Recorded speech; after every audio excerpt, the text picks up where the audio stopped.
안녕하세요, 여러분. 저는 미디어 리터러시를 연구하고 있는 김아미라고 합니다. 온라인의 우리 아이들이라는 책을 쓰면서 아이들의 미디어 문화에 대해서 연구를 하고 있고요. 미디어 리터러시 교육 정책에도 연구를 하면서 진행을 하고 있습니다.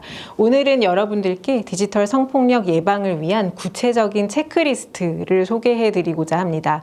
디지털 성폭력이 어떤 것이 있고 그리고 어떤 위험에 우리 아이들이 처할 수 있는지 자신도 모르게 가해자가 될 수 있는 상황 그리고 피해자가 될 수 있는 상황에 대해서 저희가 이해를 했다면 그러면 어떻게 아이들을 디지털 성폭력으로부터 예방할 것인가, 어떻게 위험으로부터 지켜줄 것인가 같은 좀 구체적인 정보를 가지시면 좋을 것 같습니다. 그래서 나이대별로 나눠서, 학교급별로 나눠서 그 구체적인 체크리스트를 좀 소개해드리고자 합니다.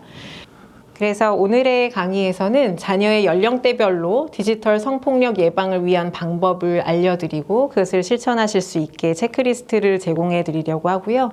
두 번째로는 디지털 성범죄 피해를 입었을 때에 어떤 기관에 지원을 요청할 수 있는지 정확한 정보를 알려드리고자 합니다. 지금 제가 말씀드릴 체크리스트는 크게 초등학생, 중학생, 고등학생으로 나누어서 작성을 해보았는데요. 이게 딱딱 나이에 맞게 나눠지지 않을 수도 있습니다. 아이들의 성향에 따라서 미디어를 어렸을 때부터 적극적으로 쓰는 친구도 있을 것이고 되게 늦게 미디어를 쓰기 시작하는 아동도 있을 것입니다. 그래서 여러분들께서 우리 아이는 고등학생이니까 초등, 중학교는 안 봐도 돼 라고 생각하지 마시고 한번 다 살펴보시면서 어떤 것이 좋을까, 어떤 것들을 좀 봐야 될까를 같이 생각해 주시면 감사하겠습니다. 초등학생 자녀와 대화하실 때 이런 부분들을 조금 주목해서 봐주시면 좋겠습니다. 초등학생들은 게임을 좋아하죠. 로블록스라든지 마인크래프트 같은 메타버스 기반 플랫폼도 많이 사용을 하고 있습니다. 그런 메타버스 플랫폼이라든지 일부의 소셜미디어들을 통해서 아이들은 처음으로 낯선 사람들과 접촉을 하게 됩니다. 저희가 바깥에서 놀이터나 다른 동네에서 나쁜 사람 혹은 모르는 사람 만났을 때 이렇게 해야 돼 라는 교육은 많이 하지만 온라인에서 모르는 사람 만났으면 어떻게 해야 돼 라는 교육은 많이 하진 않잖아요. 그런데 온라인이라는 공간 자체가 다른 좀 자기가 모르는 사람도 친근한 사람으로 받아들이게 되기 쉽습니다. 그래서 메타버스 플랫폼이나 소셜미디어에서 만났을 때 이 사람은 좀 나쁜 사람이구나를 어떻게 알아차릴 수 있는지를 알려주시는 게 초등학교급에서는 매우 중요합니다. 예를 들면 내가 모르는 사람인데 내가 너한테 용돈을 줄게, 아니면은 로블록스를 할 수 있게 로벅스를 줄게, 아니면 아바타 옷을 사줄게, 이런 식으로 이유 없이 선물을 주는 사람들이 있을 수 있습니다. 그런 것들이 범죄의 시작임을 인지하고 온라인 그루밍의 출발점이 될 수도 있다라는 것들을 저희도 알고 아이들에게도 알려줄 필요가 있습니다. 아이들에게 온라인 그루밍이라는 용어를 정확하게 그러니까 이야기를 해주지 않아도 좋지만 이러한 징후들이 있을 때 부모님에게 혹은 양육자에게 와서 말을 해줘라 라는 것들은 정확하게 말씀을 해주셔야 됩니다. 게임을 같이 했던 누군가와 채팅을 하게 됐을 때 너 카톡 아이디 뭐야? 아니면 이 플랫폼으로 나와서 나랑 둘이 얘기해 볼까? 라고 말을 했을 때 그런 유인들이 또 위험한 신호일 수 있다는 것도 이야기를 해주셔야 됩니다. 그래서 게임에서 오래 만나서 정말 좋은 친구처럼 느껴질 수 있지만 그 친구와 카톡이나 다른 그 개개인 1대1로 소통을 하게 될 때에는 좀 조심해야 된다. 그리고 분명히 보호자에게 이야기를 해야 된다 하는 부분도 꼭 알려주시기를 부탁드립니다. 초등학생 자녀와 대화할 때는 이런 포인트들을 조금 부각해서 말씀을 해주셨으면 좋겠습니다.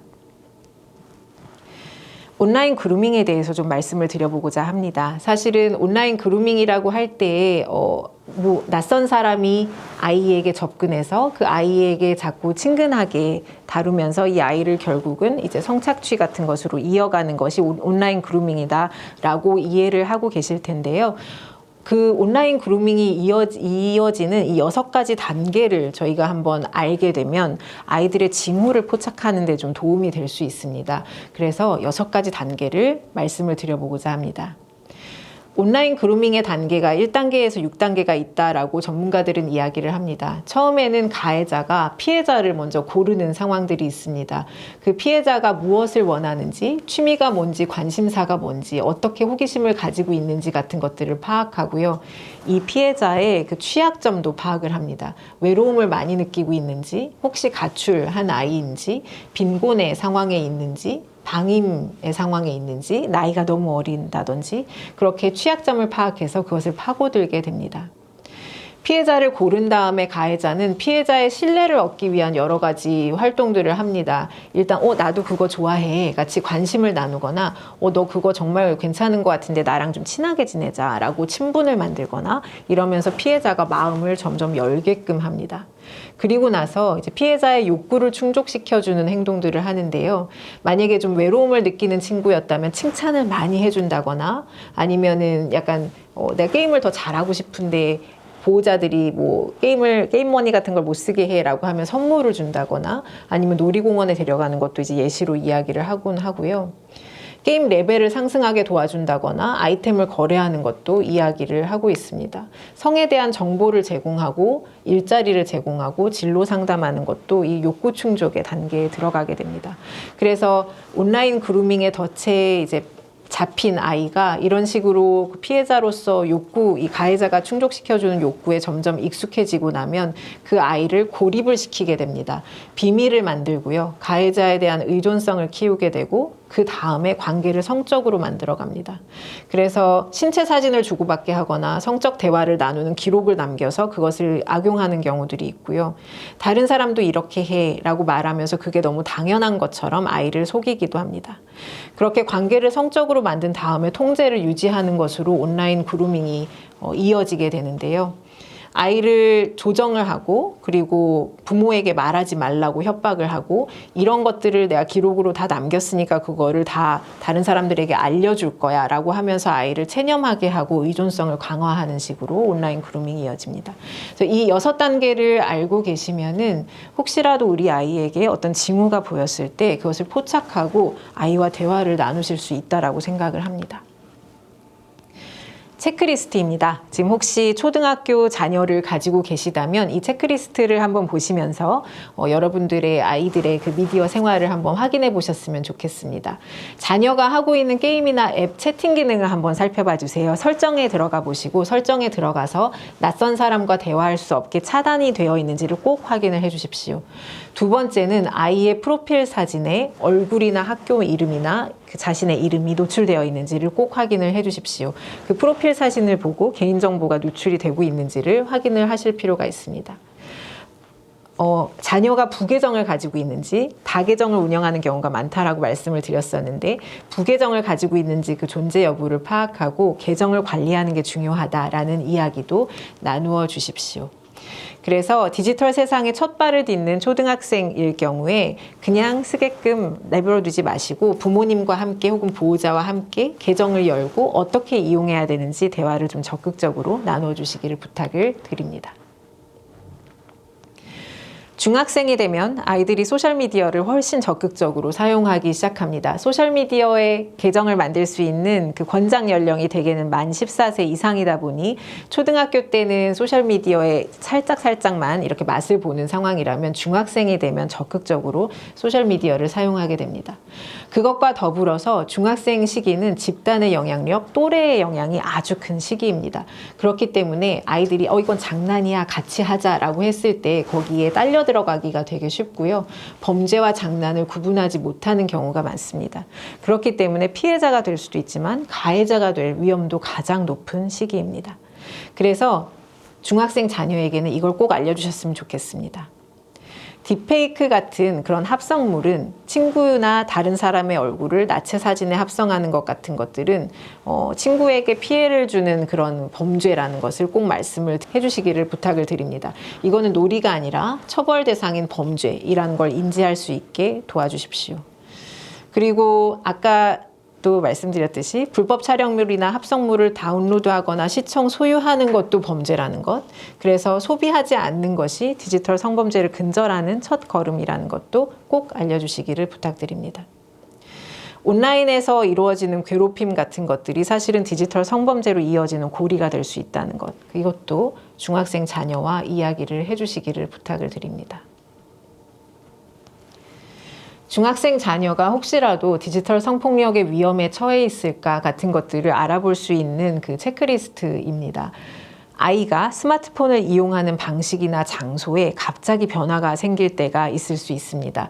예를 들면 문을 잠그고 쓰는 경우가 많아진다든지, 화장실이나 다른 곳으로 들어가서 쓰는 경우가 있다든지, 아이가 평소에 쓰는 것과 다른 방식으로 스마트폰을 이용한다면 이것은 위험의 징후일 수 있습니다. 그 부분을 체크해 주시고요.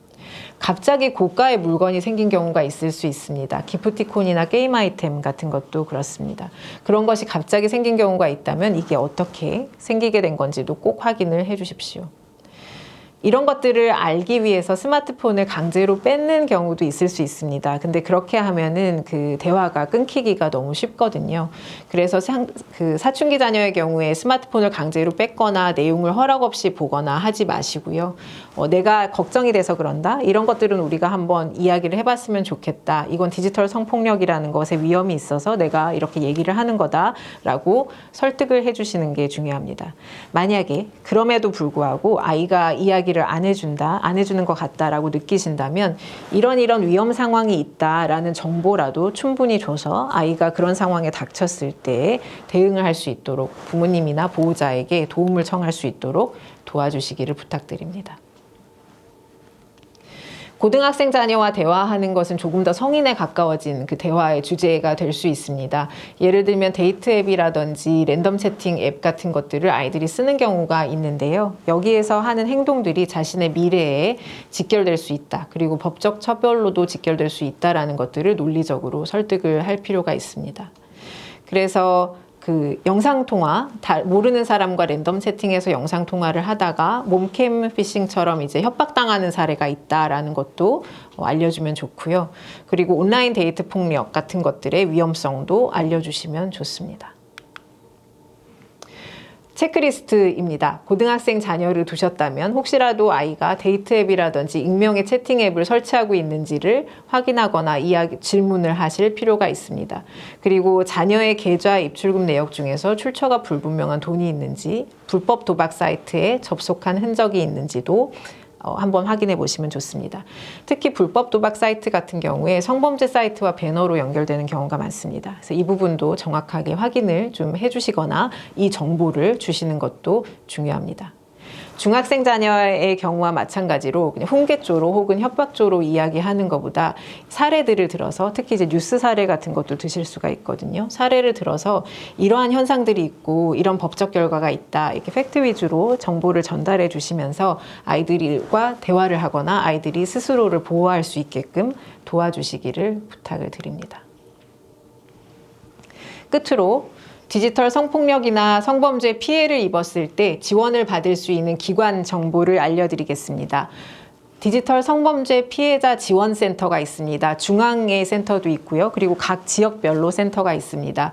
그 센터에 연락을 하시면 피해 상담, 특히 이제 딥페이크 성착취물 같은 경우에 피해자를 지원하는 그 일들을 하고 있는데 피해 상담을 받거나 삭제 지원을 받거나 유포 현황을 모니터링하거나 수사, 의료, 법률 지원으로 연계를 할 수가 있습니다. 상담 전화번호, 지금 화면에 보고 계신 상담 전화번호가 있고요. 만약에 근무 외 시간이다라고 하면 1366번호로 전화를 하시면 24시간 통화가 가능합니다.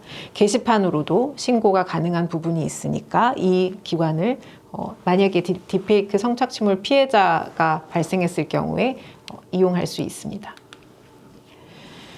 두 번째, 저희가 지원받을 수 있는 기관은 방송통신심의위원회입니다. 특히 디지털 성범죄 관련해서 원스톱 신고 ARS를 마련하고 있습니다.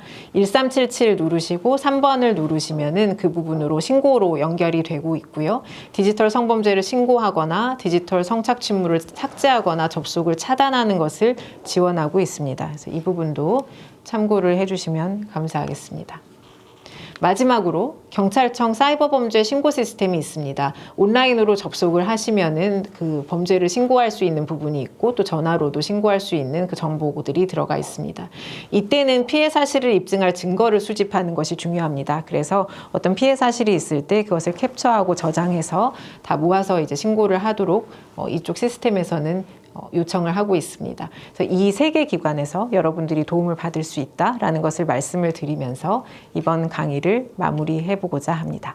네, 강의 들어주셔서 감사합니다.